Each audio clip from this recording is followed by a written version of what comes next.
Hey guys! So in this video, I'm going to be showing you guys how I study for exams to get the best grades possible. So first things first, I like to create a study plan to make sure that I revise all the topics I need to revise, and the process is pretty simple. All I do is I create a Microsoft Word document with a table, and then the rows are the weeks and then the columns are the days. Now I start studying for my exams 1 to 3 weeks before the exam, depending on the difficulty and how much I've studied the subject throughout the semester. Now this particular exam was a bit on the harder side, so I decided to revise 3 weeks for the exam. And here I am printing out my study plan. So the next thing I need to do is obviously plan everything out. So I go ahead and write down all the chapters that I need to study each day. Also, I don't know if you guys noticed, but in my study plan, I never include weekends. This is because most of the time, something comes up on one of the weekdays and I'm not able to complete all my studying, so I use the weekends to catch up on missed study sessions. And then another thing you can notice is that the last week of revising are not just chapters, but are more interactive methods of studying, like past papers, quizzes, tests, also video lectures and flashcards, which is a super important part for me. And here's a quick look at my study plan for you guys to see what it looks like exactly. Now, let's talk about how exactly I study for my exams. I use different revision methods for different subjects. I'll show you my top 3 methods for each one. So let's get started. The first group of subjects are subjects like math and physics. My first method for subjects like this are practice questions. The reason is because subjects like math and physics, you can't really learn them by heart or memorize them. So instead, all you need to do is practice, practice, practice, because as they say, practice makes it perfect, especially for subjects like math and physics.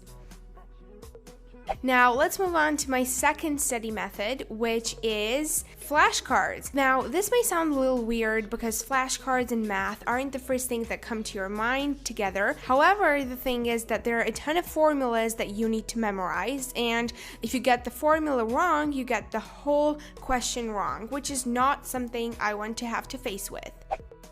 And my third study method are video lectures. I love these because some days I may be sick, or other days I may be really tired or really unmotivated to study, and this is a great way to obtain a lot of information without having to put a ton of effort in, which is great.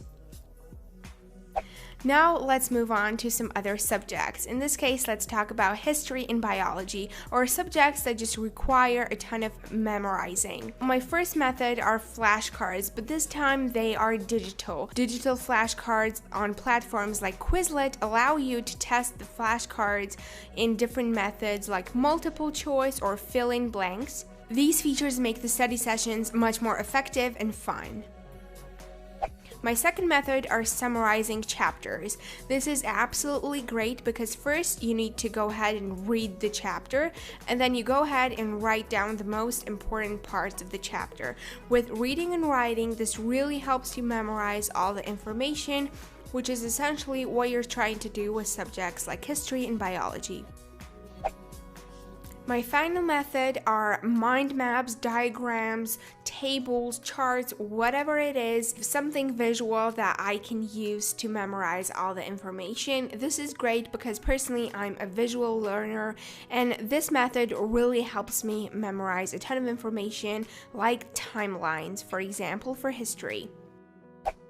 Now let's move on to other subjects. In this case, we're talking about foreign language subjects, and my first way of studying are flashcards because there are a ton of words that you need to memorize, and flashcards are a great way to test yourself.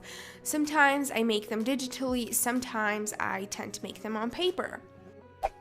My second method for foreign language-based subjects are online quizzes. There are so many resources on foreign subjects that are super fun and easy to use, but also very informative and end up teaching you a lot of new words. Final thing are listening exercises. Sometimes listening can be a part of the exam, so it's super important to take them and be prepared. So those were all the methods that I used to study for my exams. So I hope you guys found them useful. Hey guys, so essentially that is how I study for my exams. I really hope you guys found this video useful and picked up some tips and tricks for how to prepare for your exams. And if you have an exam really soon, I hope that you do great on the exam. Also, make sure to subscribe down below for weekly videos like this one, and let me know in the comments down below, when do you start preparing for your exams? So as I said, it's usually 1 week before the exam, or if it's super hard, 3 weeks before the exam for me. But that is it for this week's video, and I'll see you guys next week with a new video. Bye!